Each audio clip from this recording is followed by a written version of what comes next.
Yo, yo, it's your boy Dubby. I'm back with another crazy tale. This one, well, buckle up. This one's a little adventurous. It's about running from the cops. You know, you're going to learn from these stories, you're going to learn from upcoming stories, and you've probably gotten the idea from the past stories that the environment I grew up in as a child was a kind of outlaw environment. You know, all the adults that were surrounding us were criminals. When I say us, me, and I have a couple little brothers, but it's a fucking criminal environment where the police are not your friend. The police are, like, my mom's from the 60s, so she's saying the pigs. That's what she used to say, like, back in the day when I was a kid. Oh shit, get down, here come the pigs. So it was like, adults that I was around as a child were always involved in some kind of scheme, some crime, some hustle, some weird shit going on. So police were not the friend. So from a young age, it was ingrained in me, like, cops are to be feared, like, police are not your friend. Now, as an adult, I have children myself, and if they were ever in trouble in a public place and I wasn't around, I would never want them to be afraid to approach a police officer for help. But with that being said, you know, when I was growing up, that wasn't the fucking case. That wasn't how I felt. And the stories that I'm gonna tell you are gonna bear, you know, you can make your own fucking opinion. But it's the whole truth, not but the truth through my eyes is the way I see it, and that's what it is. Your boy. Here's the story. I was hanging out as a young man with other musicians and musical hopefuls and people that were like me. You know, birds of a feather flock together, especially when you're an adolescent. It's important for you to be around people that you think are in your age group that are similar to you. And I remember that one girl in the group of friends I used to hang with, her name was Tracy, was this fucking awesome drummer. Like, this chick, she was in my class, but was in a, you know, as a freshman, but played in a band with a bunch of seniors, and this chick was so badass, dude. She was like a John Bonham style player, and she was just a shit. So I used to hang with her and a couple other metalhead, you know, kids that were of my age group. And I don't remember what it was, but one night we went to a party in town close to where I live, and we were, oh, that's right, okay. So we went to a party at someone's house. 2nd Avenue is kind of straight fucking hood, man. And we're drinking beers and Budweisers, since we're kids at the time, 14, 15, it's Budweisers and shit, whatever you get your hands on. We're drinking beers at the party, and I don't know where we were going. For some reason, we had to venture out on foot. That we being myself, the drummer gal, another guy. Yes, so it was like a dude, Tracy the drummer, another female friend, another dude, and myself. And I remember before we left the house, I took a can of Budweiser, stuck it on the inside. Remember that weird inside pocket of a Levi's like jean jacket? I stuck it in that inside pocket, and we started walking. I don't know where the hell we were going, but we were walking towards the train station. And before we got really out of the 2nd Avenue area, another group of kids that were our age, like, fucking popped out of nowhere and proceeded to, like, I would say jump us, but they didn't, like, get at me. They only just fucked up this one dude that, like, one of the dudes. They just, like, fucked this dude up for, like, no reason. And they beat his ass pretty fucking bad. Pre-cell phone era, like, nobody could call anybody, and the chicks were, like, screaming and crying, and it was just bad. And, like, I guess neighbors heard some shit and called the police. But, you know, before the police even arrived, these other dudes had split, and we're on our way. This other dude's bleeding all over the place. He's all fucked up. So we're continuing on our way, I guess, to wherever we were going. I just can't remember where the hell we were going, but it's late night, it's fucking dark.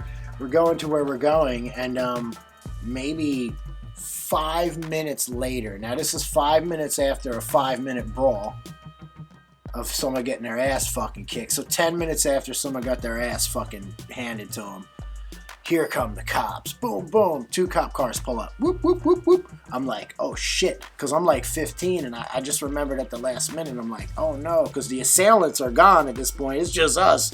I'm like, it's just me with this fucking beer. And I'm the only fucking brown kid, black kid, whatever the fuck. So I'm like, oh no, my God, I just remembered this beer. I gotta get rid of this beer. The cops are here. I'm not 21. I'm not allowed to have a fucking beer.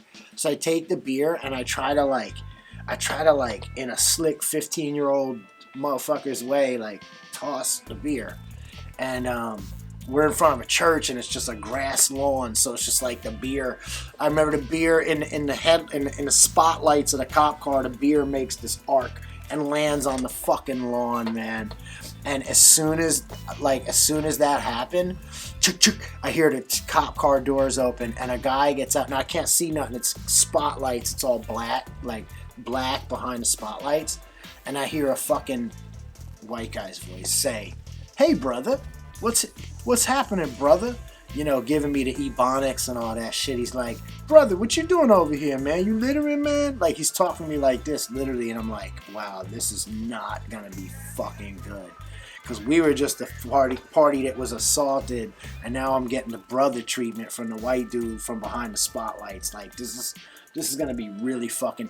All I wanted to do is drink some fucking beers. You know what I mean? It's Friday night. We're high school kids, dude. Like, relax.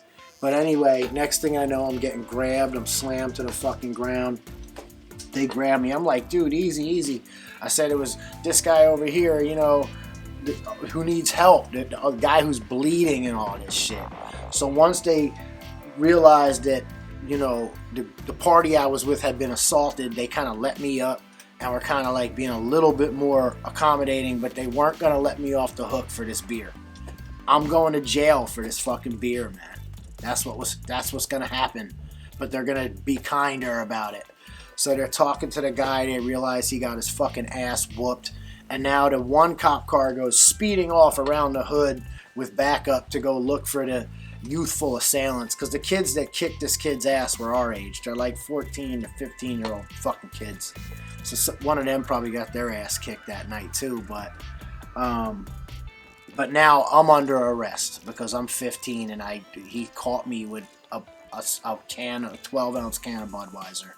So I'm under arrest, but because he realizes I'm so cooperative and sort of a nice guy and not an asshole, he's not going to cuff me, but he's going to put me in the back of the police car. He puts me in the back of the police car, no handcuffs, and we drive to the police station. When we pull up to the police station, it's like this loading area where it's like straight prisoner style, like the bay that they have to drive into to like drop you off the fucking prisoner ship.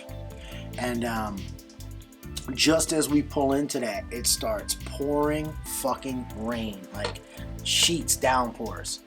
So I'm just like sitting there and I'm just thinking about my fate, and I'm like, this is so weird. Like, I went from being at a party like 45 minutes ago to fucking somebody getting their ass fucking kicked to now I'm like under arrest.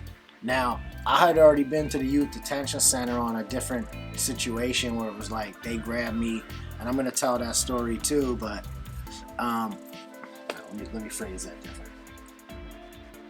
I'm sitting there contemplating my fate, and due to like past run-ins I had already had in police situations where I was dealt with very unfairly, I'm just realizing this is not going to end well, and I don't have a home situation where anyone's going to like come get me or help me out. So it's like I'm probably going to fucking youth detention center, and I'm sitting there like contemplating all this, and I'm like, you know what, I'm not even going to let these motherfuckers do this to me. I ain't even going out like this.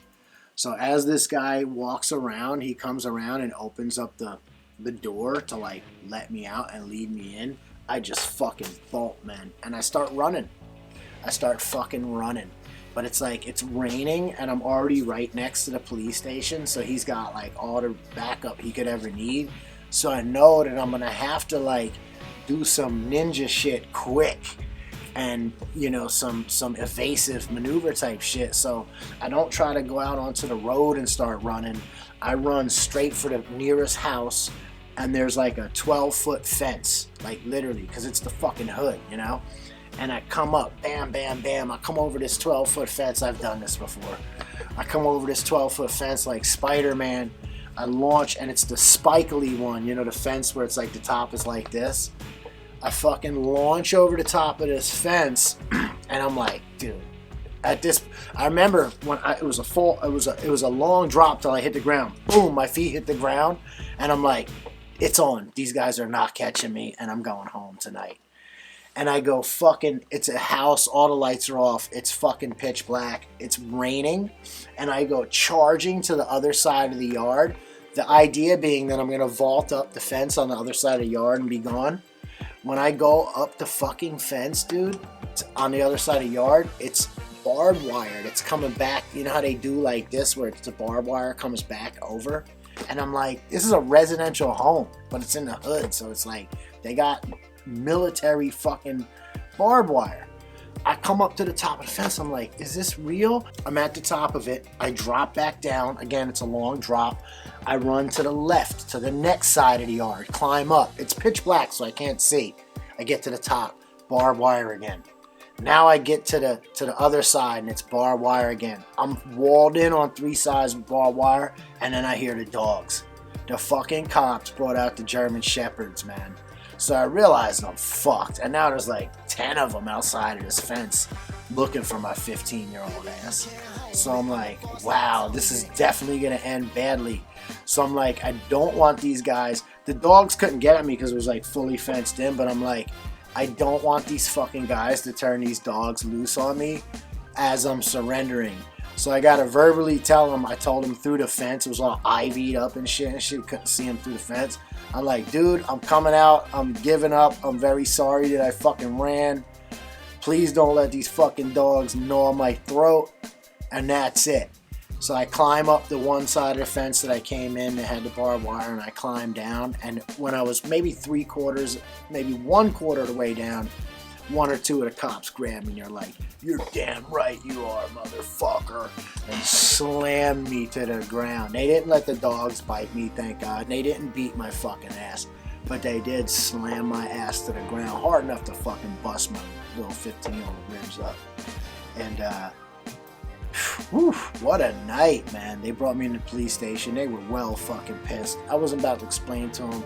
They wanted to know why I ran. And it was like, dude, it's too long, the story. I don't even want to explain that. You seem like an alright guy. You know what's going on. Well, listen, when the spotlights hit you, bro, and some guy's coming behind the spotlights and you can't see him, he's talking, hey, brother, and all this shit, you know, and past experience, and you get a little nervous and self-preservation kicks in, you know what I'm saying? And that's what happened. It's happened to some of us. It's happened to a lot of us. Maybe it's happened to you. If this is a crazy story, it had a lot of action and adventure. I told you it would. Your boy Dubby. I love you guys. I'll see you guys soon for the next one. You.